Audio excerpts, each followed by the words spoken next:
The CEO of Italian company wants to establish partnerships with companies in Mexico and Japan in order to produce a collaborative bread product.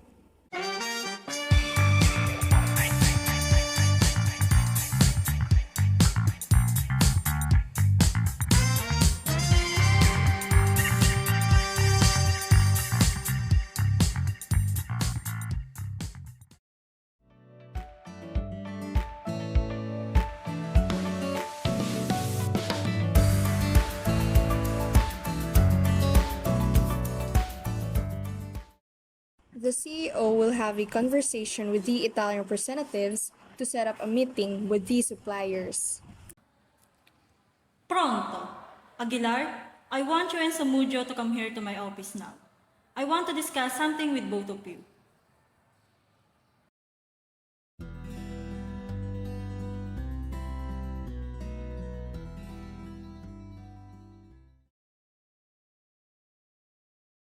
De acuerdo, señora. We're going there now.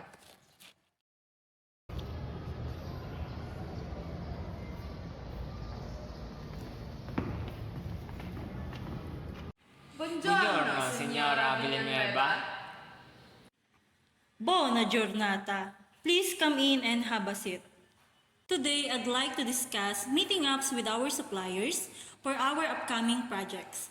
Aguilar, I need you to reach out our Mexican and Japanese suppliers. We're aiming to discuss a potential partnership regarding the production of our new bread product line. Capito, señora. I'll make sure to reach out to them promptly and arrange a meet-up to discuss the partnership opportunities regarding the new bread product. Va bene, grazie, Aguilar. Now, Samudio, I need you to coordinate with our suppliers here in our company. Could you please find out when they can visit our main company for a face-to-face meeting with me? Naturalmente, señora. I'll get in touch with them right away and determine the earliest possible dates for their visit. Please ensure all necessary arrangements are made for their visit. We want to make a positive impression and ensure everything runs smoothly during their time here. I'll make sure everything is in order for their arrival, señora. Señora, may I ask when you envision this meeting taking place? Ideally, I'd like to have everything set within the next 2 weeks. We need to move swiftly to capitalize on this opportunity. Capito, señora. I'll prioritize efficiency in arranging the meeting. Perfecta. If there are any obstacles or updates along the way, please keep me informed. Let's ensure these meetings pave the way for successful collaborations with our suppliers. Absolutely, señora. We'll ensure everything runs smoothly in our end. That will be all for now. Grazia both for your quick action on this matter. And kindly keep me updated on any developments regarding the meetings. Gracias, señora. We'll keep you informed every steps in the way. Representatives exit the CEO's office ready to carry out their assigned task. The Italian representative will call the Mexican representative and the Japanese representative to meet and have a discussion about the oil and machine that is going to be used to produce the bread. Aguilar, the Italian representative, in her office, calling the Mexican representative Encarnado. Buenas tardes, Miss Encarnado. This is Aguilar from the Italy Company Open. Can we meet to discuss our collaboration on the bread project? Buenas tardes, Aguilar. Sí, I would be happy to meet with you and discuss the project face-to-face to easily understand and present our materials. May I know when and where it will be? Excelente! How about 13th of May, 12 noon, at El Cardenal Restaurant near your office? Sounds good to you? Perfecto. Nos vemos allí. Aguilar ends the call and proceeds to dial Ferrer, the Japanese representative. Konnichiwa, Mr. Ferrer. Watashi wa Aguilar desu. I am representative of the Italy company Open. We would like to discuss our collaboration on the bread project. Konnichiwa Aguilar-san. Hi! Onegaishimasu. May I know when and where we can meet? How about 16th of May, 12 noon at Kumakata Tuze, Ferrer-san? Wakarimashita. Aguilar concludes the call, satisfied that the meetings are arranged, and prepares to inform her colleagues of the upcoming discussions. The representatives from Company of Italy and representatives from the Company of Japan will meet up in a Japanese restaurant. Aguilar and Samudio arrived first, followed shortly by Ferrer and Aban. They exchanged warm greetings and took their seats. Konnichiwa, Ferrer-san, Aban-san. It's a pleasure to finally meet you both in person.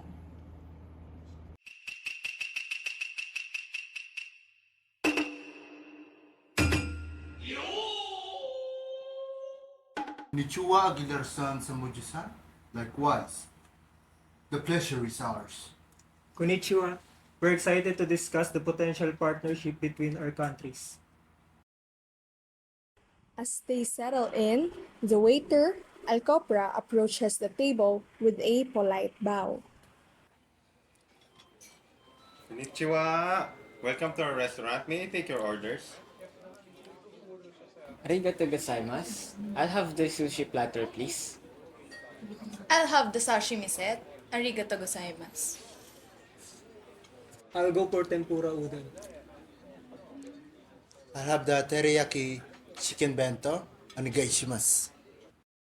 Alcopra, the waiter, bows and leaves the table to convey the orders to the kitchen. The representatives turn their attention back to the business at hand. Hi. Understood. Your orders will be ready shortly. Now that we're all here, let's delve into the reason of our meeting. As you know, Italy is renowned for its artisanal bread, and we believe that your advanced Japanese machinery could greatly enhance our production process. Indeed, we've been following the development in your bread industry. With great interest, our technology can certainly contribute to increasing efficiency and maintaining the high quality of your bread in known for. We prepared the proposal outlining the terms of the partnership. The Italian representatives examine the proposal presented by Aban, the Japanese representative. These include the plans for technology transfer and joint production efforts. We're confident that these arrangements will benefit both of our companies. Grazie, Aban-san. This looks quite comprehensive. We appreciate the efforts you've put into outlining the terms of the partnership.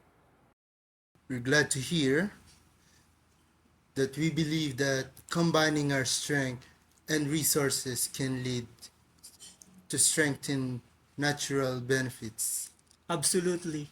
Our teams have worked hard to ensure that this proposal reflects the interests and objectives of both our companies. We hopefully that it will pave the way for successful partnership.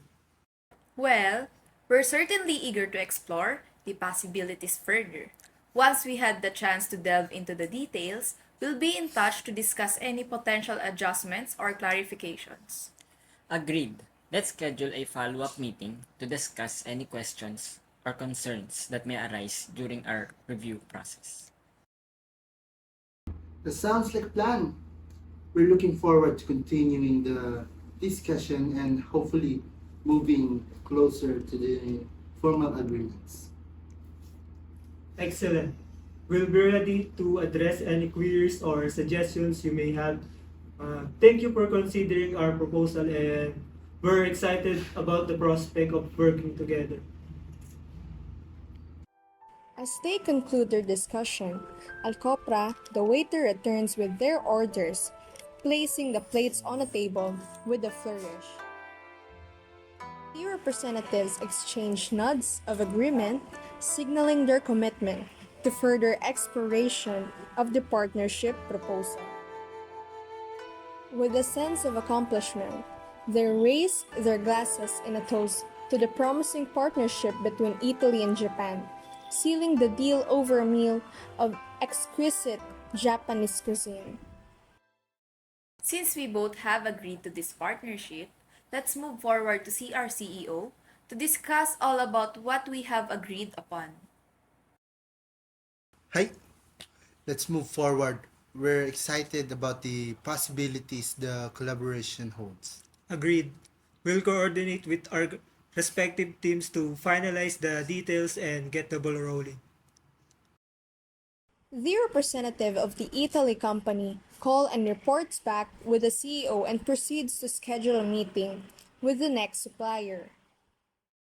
Aguilar, the Italian representative, calls the CEO, and the CEO seated behind her desk answers the call.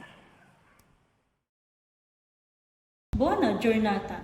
Aguilar, do you have an update for me on your discussions with the suppliers? Yes, Senora Villanueva. I've successfully arranged a meeting with Mr. Ferrer from Japan to discuss the machinery for the bread project. Excellent work, Aguilar. What about your discussions with the Mexican supplier? I'm about to schedule a meeting with Ms. Encarnado from Mexico. I'll ensure that we all cover all aspects from the project, including the oil required for the machinery. Molto bene. Please proceed with scheduling the meeting and keep me informed of any developments. Naturalmente, Senora. I'll inform you as soon as the meeting is confirmed. Aguilar ends the call with the CEO, determined to finalize the agreements with the Mexican supplier. Meetup of the representatives of Italy and Mexico in a restaurant. Aguilar and Samudio, the representatives from Italy, arrived first, followed shortly by Encarnado and Lumage, representatives from Mexico. They exchanged warm greetings and took their seats. Buenas tardes, Miss Encarnado. Mr. Lumage. It's a pleasure to see you both. Buenas tardes, Aguilar. The pleasure is ours. Buenas tardes. Thank you for having us. The waiter, Tison, approaches the table with a welcoming smile. Buenas tardes, ladies and gentlemen. May I take your orders? Grazie. We'll start with some antipasti, por favor. Bruschetta for the table. And I'll have the veal piccata, grazie. And for the main course, I'll have fettuccine alfredo. I'll go with the seafood risotto, por favor. Inteso. Your orders will be ready shortly. Tison nods and retreats to the kitchen to place their orders. Now, let's get down to business. I would like to discuss the potential partnership between our countries regarding the use of Mexican oil in Japanese machinery for producing our bread. We have already reached an agreement with our Japanese suppliers on this matter. Yes, we've been exploring opportunities for collaboration in the oil industry, and this seems like a promising venture.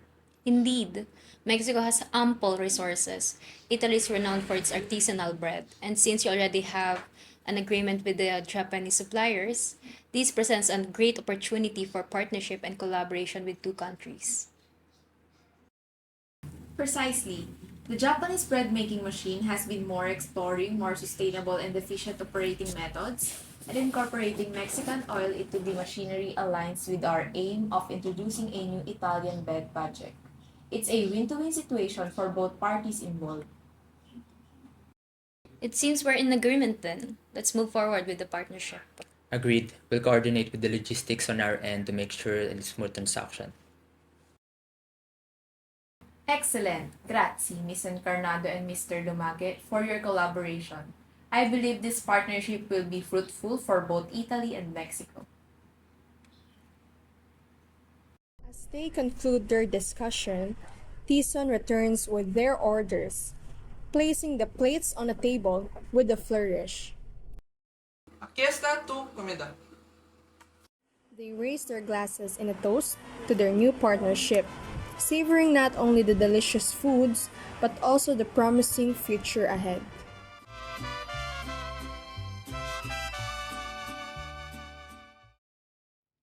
All representatives will gather at the Italian company for the meeting and discussion with everyone, including the CEO.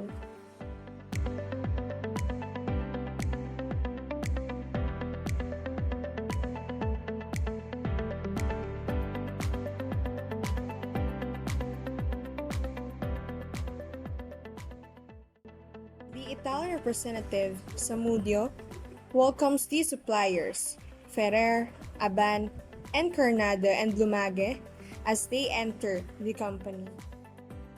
The suppliers followed Samudio into the meeting room, where the CEO and other company executives are already seated.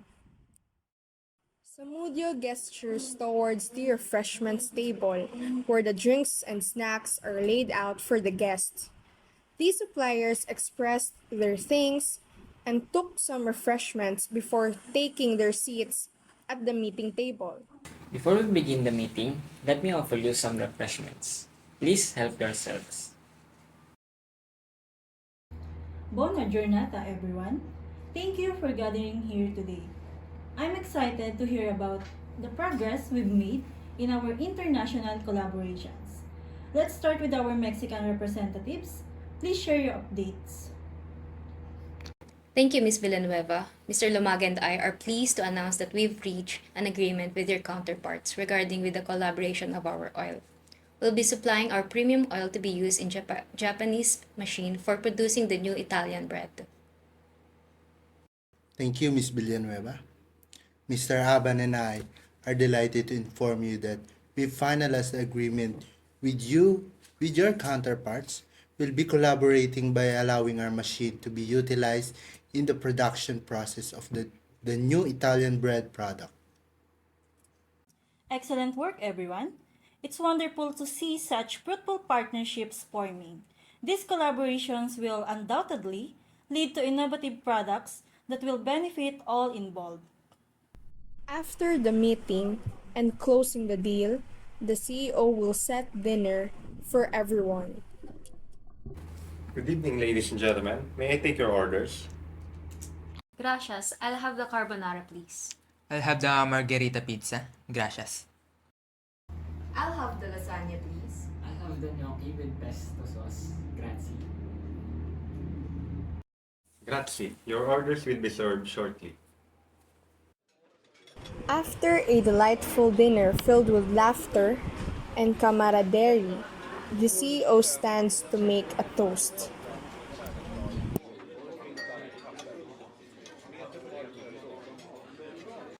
Ladies and gentlemen, I want to express my gratitude for the successful partnership we've forged today.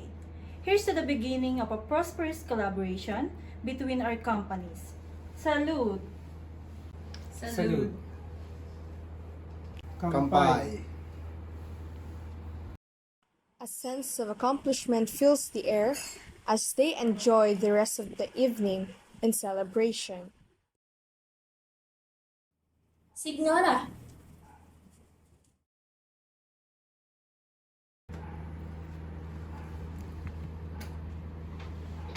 Delicioso, Opan.